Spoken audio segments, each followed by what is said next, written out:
অ্যাক্রোনিক্স true image দিয়ে যেভাবে system backup করবেন। প্রথমে ডেস্কটপে ইনস্টল করা অ্যাক্রোনিক্স ট্রু ইমেজ 2014 ওপেন করবেন। এরপরে ব্যাকআপ সিস্টেমে ক্লিক করবেন। যে ড্রাইভে উইন্ডোজ ইনস্টল করা আছে সেটা ব্যাকআপ করার জন্য লোকাল ডিস্ক সি সিলেক্ট করবেন।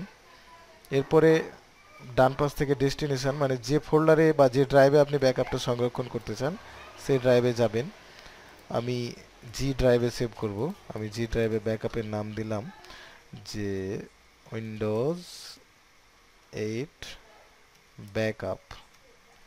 এরপর ওকে বাটনে ক্লিক করব।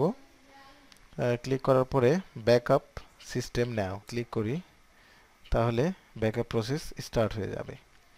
এখন এটি ব্যাকআপ হতে মোটামুটি হয়তো 20 মিনিট থেকে হয়তো বেশিও লাগতে পারে ব্যাকআপ হতে আর কি।